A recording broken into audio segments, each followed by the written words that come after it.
Hello, my friend. It is I, Optimus Prime. I have been hoping to talk with you again. You are still awake, yes? Oh, good. For a moment I thought you might have fallen asleep, while Bumblebee, Ironhide, and I were getting settled outside. I'm glad you're awake, because I've been looking forward to talking with you. I don't know if anyone has told you this before, but you are a good listener.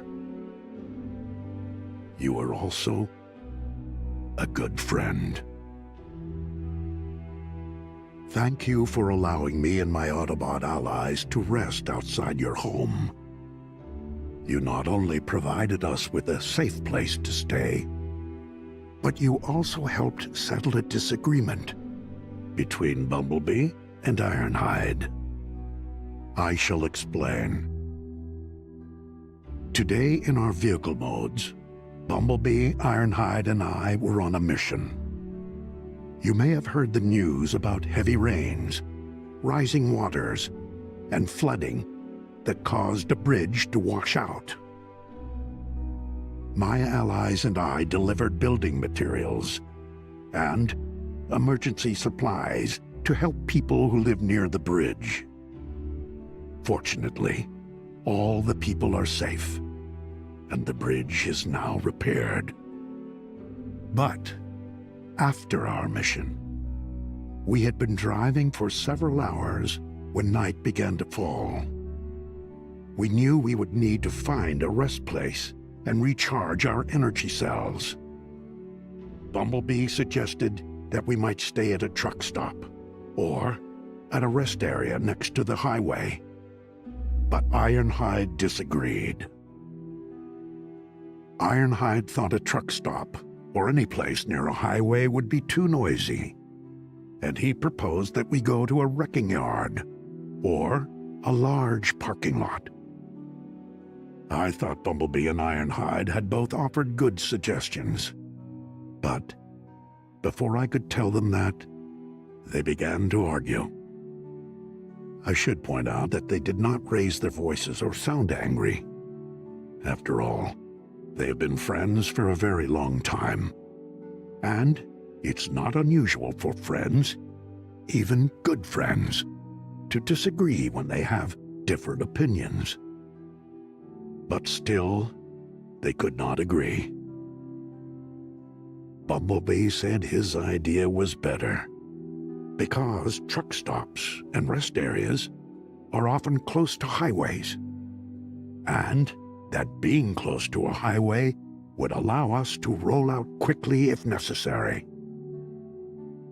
Ironhide said his idea was better, because we could conceal ourselves among many more vehicles.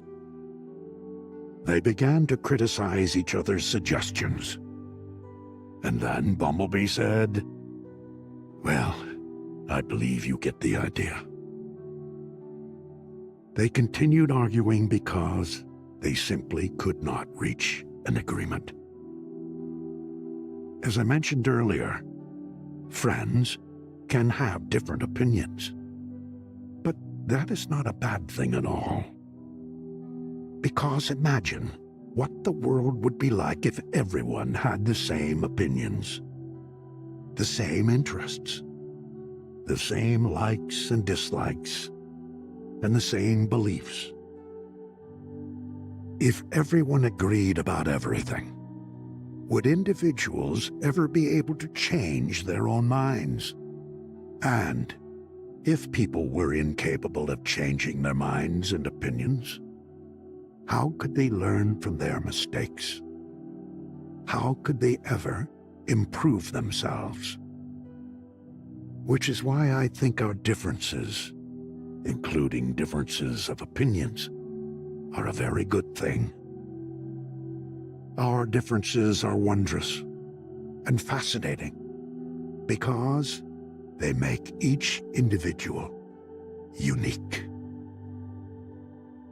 However, as much as I appreciate that friends have their differences, when I heard Bumblebee and Ironhide arguing, I could not help wondering why both were being so stubborn. I thought that because they were tired, perhaps they were also irritable and impatient. But I wished they could have heard themselves and also really listened to each other. After all, they both had the same goal: to find a place where we could rest for the night. I believe they would have accomplished their goal if they had been better listeners and had a discussion instead of an argument. I did not interrupt Bumblebee and Ironhide, or attempt to offer my own suggestions, because I thought it was important for them to work things out, to come up with a solution on their own. But as they continued to argue, I began to wonder if they would ever reach an agreement. And it was at that very moment when you contacted me. I wish you could have seen their reaction when I told them about your invitation. Bumblebee and Ironhide immediately stopped arguing. They looked surprised, and their faces brightened. Both were so happy about the unexpected opportunity to visit you, they forgot all about their disagreement. They knew, as I did, we would be more comfortable staying with you next to your home. Ironhide said, "We can be there in just a few minutes." Bumblebee revved his engine and said, "Let's get going." And we came straight here. Ever since my allies and I arrived on Earth, we have done our best to help humanity. However, in our experience, many humans still become alarmed at the sight of Autobots, and do not understand that we are living, sentient beings as well. Whenever a human offers to help us, we are especially grateful. Bumblebee, Ironhide, and I appreciate your kindness, and we greatly value your friendship. I am glad that we have this time together. Talking about my friends, their differences, as well as our mission to help rebuild a bridge, makes me remember something. Something that happened long ago on my own home planet, Cybertron. It is a story about a friend of mine. A friend with whom I did not always agree. And a bridge. A bridge that we built together. I have never told this story before, but I hope you will enjoy it. Oh, I realize you may be feeling tired. Please feel free to relax and close your eyes while I do my best to tell you our story. Now, I believe you have some knowledge of the history of Cybertron. But before I tell the story about my friend and the bridge that we built, I hope you won't mind if I go over a few details. Because this story begins millions of years ago, during a period known as the Golden Age, a time when Cybertron was rich with energy, and all the bots who lived on the planet were at peace with each other. It was also a time when I was very, very young.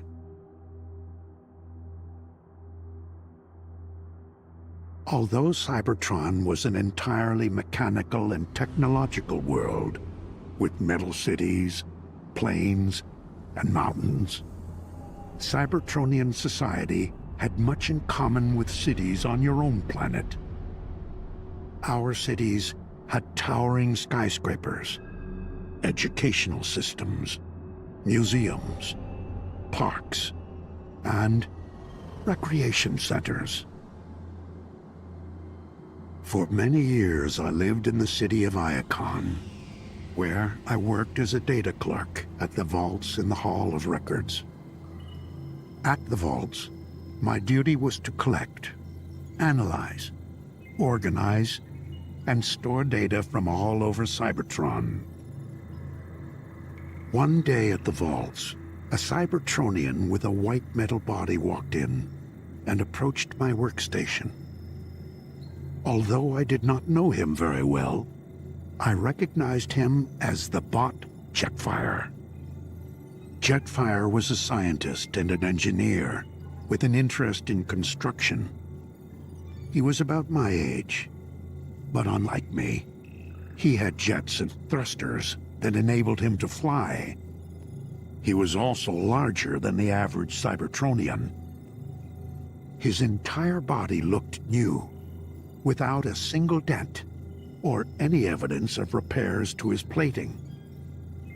I recalled that he had a reputation for modifying his own components and creating new technology to improve himself.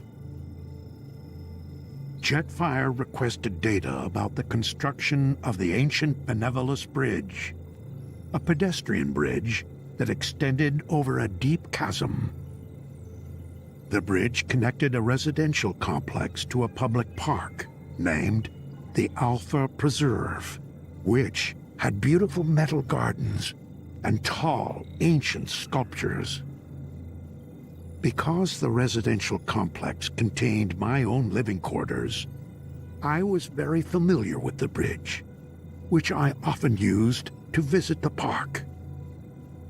I gave the data to Jetfire and asked him if he required any additional information about the Benevolus Bridge. He replied, "No, I only require data for the bridge's construction so that I can learn how to take it apart." Jetfire's statement surprised me. I said, "For millions of years, countless Cybertronians have relied on that bridge so that they can visit the Alpha Preserve. Why must you learn how to take the bridge apart?" Jetfire told me that the Iacon City Building Council had assigned him to analyze the bridge. He had determined that 3 large sections of the bridge's superstructure had become weak and unstable, and that the bridge would soon collapse. He had decided the best solution was to dismantle the bridge immediately. I understood the safety reasons for taking down the bridge, but I wondered how bots would reach the park if the bridge were gone. I asked Jetfire if he planned to replace the old bridge with a new one. He told me he did not see any need to replace the bridge, and that bots with flight capabilities could continue to visit the park without any difficulty. I replied, "But not all bots are capable of flying. The Alpha Preserve is important because it offers a peaceful, quiet place to rest and enjoy nature. Don't you think all bots should be able to visit the park whenever they wish?" I proposed to Jetfire that he and I should work together. I volunteered to help him recycle and restore parts of the old bridge, and to obtain construction materials for a new and improved bridge. A bridge that would be safe and strong. I waited for Jetfire to respond. He was quiet for several seconds. I could not tell what he was thinking. I wondered if he might tell me that I should communicate my concerns about the bridge to the building council. I wondered if he had ever visited the Alpha Preserve himself and rested in the colorful metal gardens in the shadows of the giant sculptures. When Jetfire finally spoke, he said, "I apologize for not being more considerate. All bots should have access to the park. I shall inform the building council that you and I will work together to build a new bridge." And that is how Jetfire and I became friends. I appreciated that Jetfire changed his mind about replacing the bridge, that he was adaptable, and that he had accepted my offer to help. Right away, we went to work. We placed wide barriers on both sides of the bridge to prevent anyone from traveling across it, and installed scaffolding made of sheet metal and metal bars below and around the bridge. Scaffolding was a temporary structure that gave us something to stand on while we dismantled the bridge and removed the sections that were beyond repair. Because Jetfire was a scientist and engineer, he knew about many types of metal that were used for the construction of bridges and other structures. After he analyzed the data that I had given him about the Benevolus Bridge, he learned that the original builders had not used heat-treated metal for various sections. He explained how heat could be used to make metal stronger and also reduce the risk of the metal becoming brittle. Heat-treated metal was also easier to shape and cut, and would allow us to replace the damaged sections faster. We worked quickly but carefully as we handled out the old brittle sections, making sure that the pieces did not fall into the chasm below the bridge. Examining the sections, Jetfire said he was surprised that the Benevolus Bridge had remained standing for so long. He used his own built-in torch to weld and strengthen the new metal sections. 7 days later, we finished cutting and installing the last of the new sections, and took down the scaffolding.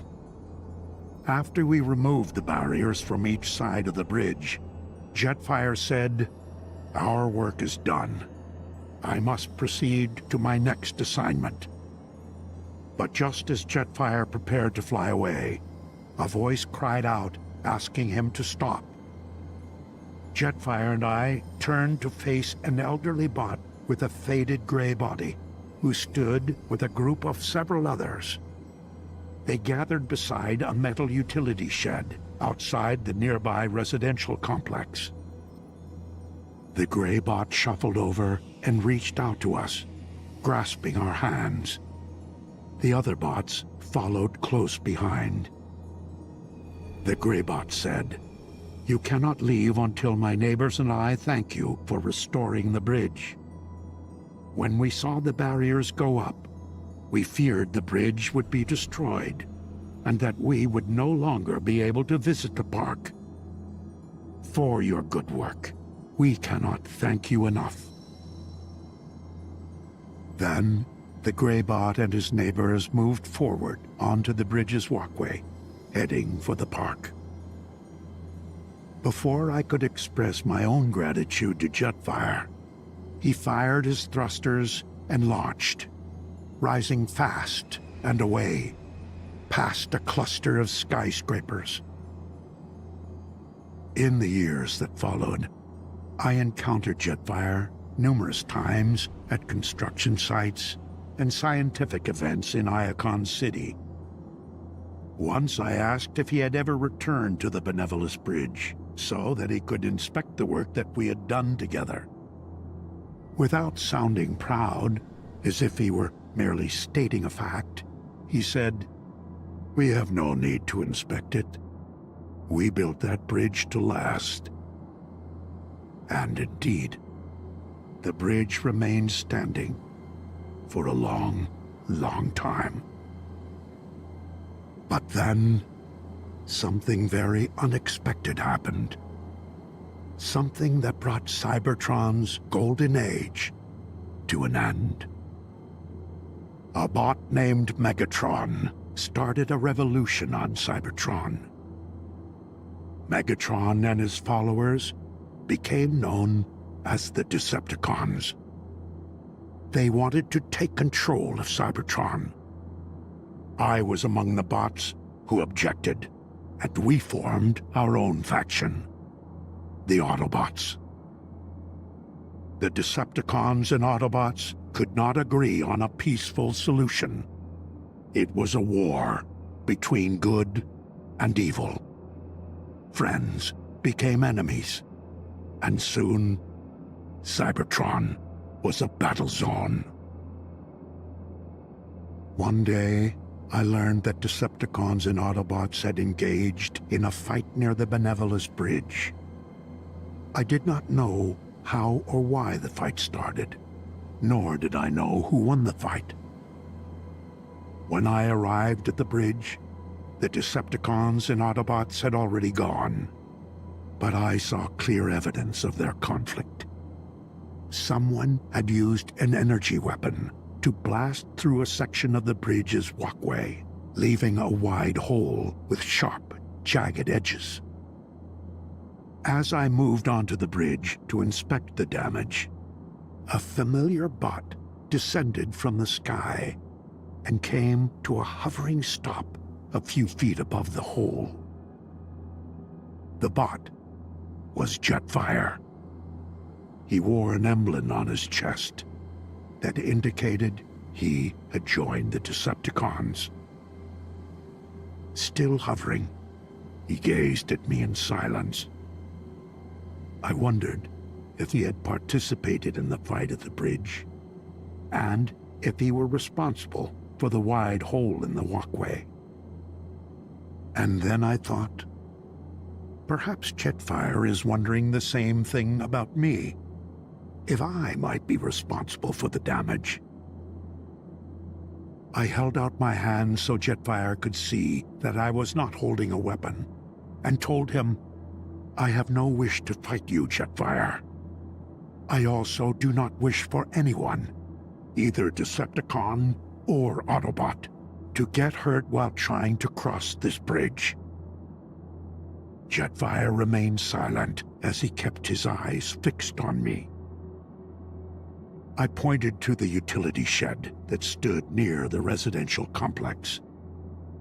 I continued.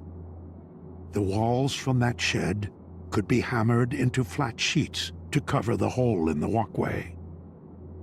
I believe I can do this job myself, but it will get done faster if we work together.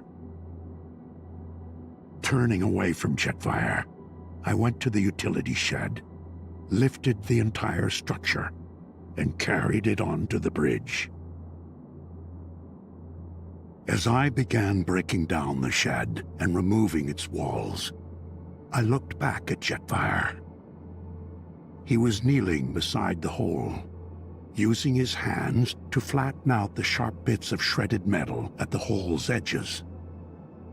I flattened two of the shed's walls into a single large sheet and handed it to Jetfire. He positioned the sheet over the hole and used his torch to weld the sheet into place. We repeated this process, adding another layer of sheet metal to cover the damaged section. And then, our work was done. I looked around, scanning the area to confirm that Jetfire and I were alone. I said, "We may have our differences, Jetfire, but I hope you believe me when I say I shall always think of you as a friend." Jetfire replied, "I believe you," and then he launched away, leaving me to wonder how many other Decepticons might be capable of goodness. I walked across the bridge, not just to make sure it was safe, but because I wanted to see the Alpha Preserve, which I had not visited in a long time. because the battles between the Autobots and Decepticons had left many places in ruins.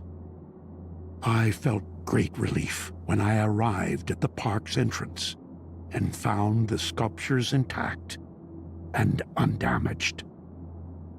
The metal flowers in the gardens were also untouched and as colorful as ever. I wish I could have stayed a while longer, but my allies were waiting for me elsewhere, so I had to move on. In the years that followed, I lost track of Jetfire. Eventually, my fellow Autobots and I were forced to abandon Cybertron, and we traveled to Earth. A number of Decepticons made the same journey, but I have yet to learn what became of Jetfire.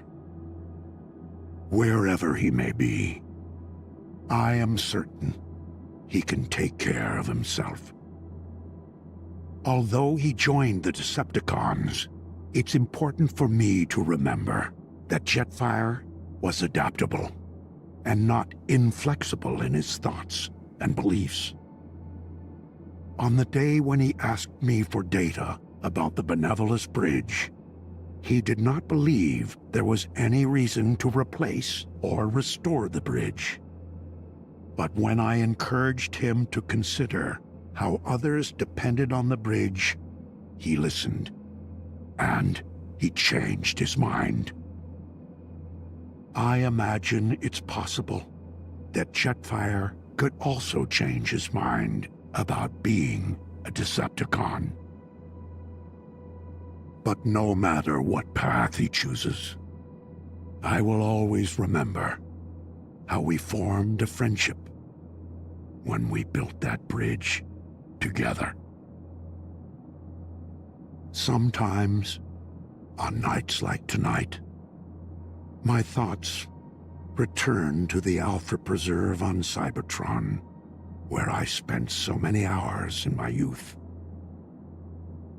Even though the park was in a city, surrounded by gleaming skyscrapers and building complexes, whenever I went to the park, I felt as if I were far away, in a different place.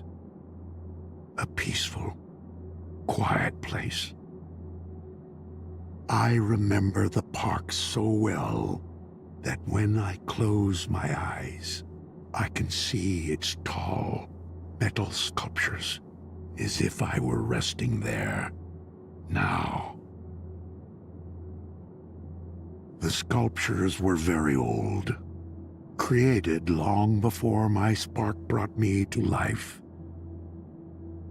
Other parks on Cybertron featured statues of historic figures and heroes, but the sculptures in the Alpha Preserve were different. The sculptures were shapes that were strange and beautiful at the same time. Most of the sculptures were designed with moving parts and sections. Some parts were angular, shaped like triangles and squares, but many more were curved pieces, shaped like ovals, circles, discs, and arcs. When seasonal winds traveled through the city, the winds would make their way through channels between the skyscrapers, channels that delivered the winds to the park. These winds made the moving parts of the sculptures slowly shift and rotate. As I rested in the park, surrounded by the shining sculptures with their moving sections, I could practically feel the distant stars as their light danced across the middle gardens. It was such a wonderful, peaceful feeling. As I think about the park and about the bridge that I built with Jetfire, I realized that memories are also something like a bridge that connects us with the past and with all our yesterdays.